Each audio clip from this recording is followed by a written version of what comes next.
Hello everyone. आज हम assignment worksheet 5 करेंगे सोशल साइंस की क्लास 8 की, जो कि 21 अक्टूबर की है। तो पहला question, in 1801 dash was imposed on Awadh. Awadh पर क्या लगाया गया और अवध को छीना गया। तो इन 1801 doctrine of lapse was imposed on Awadh, और उससे अवध पर कब्जा कर लिया गया। इन बैराकपुर, जो बैराकपुर है, वहाँ का एक यंग सोल्जर जिसने रिवोल्ट की थी अगेंस्ट जो सिपाही थे। कौन था वो? तांतिया टोपे थे। कौन थे? तांतिया टोपे नहीं, मंगल पांडे थे वो। तो Mangal Pandey. Begum Hazrat Mahal took an active part in organizing the uprising against the British.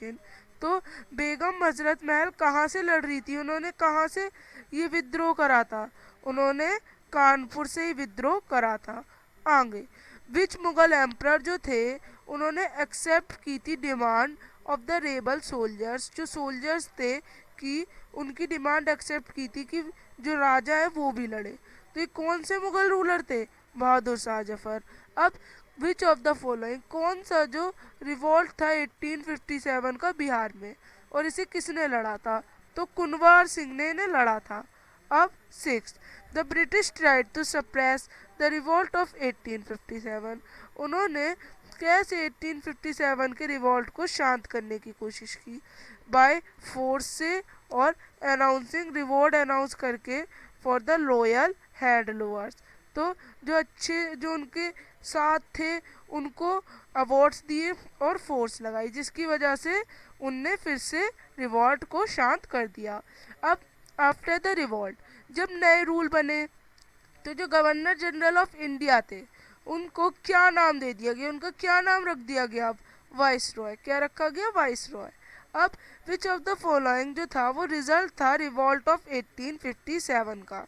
तो Indian soldier in the army were reduced, हाँ हुए थे। अब गुरखा, सिख्स और पठान्स लाए गए, ये भी हुआ था।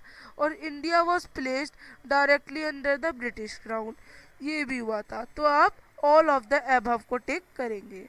अब आगे आगे देयर आर क्वेश्चन 9 एंड 10, दो क्वेश्चन है। तो यहाँ पे आपके स्टेटमेंट्स गिवन है जिसको आप एसरेशन कहेंगे, और उसका एक कारण गिवन है जिसको आप रीजन कहेंगे। तो आपको स्टेटमेंट को रीड करना है और सर्कल को डार्क करना है।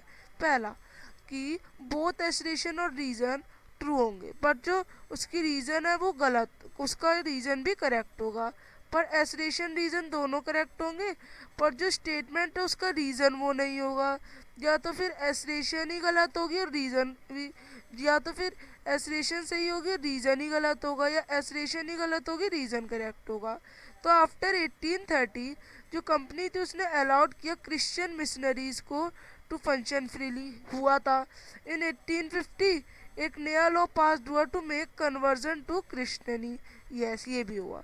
तो दोनों रिलेट कर रहे हैं। तो एसरेशन ए और assertion and reason are true and R is the correct explanation of A correct है।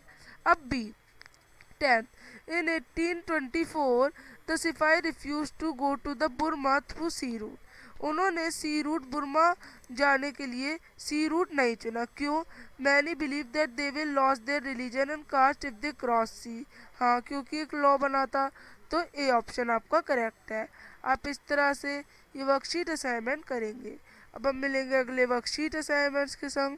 तब तक के लिए बाय। चैनल को लाइक करें, सब्सक्राइब करें।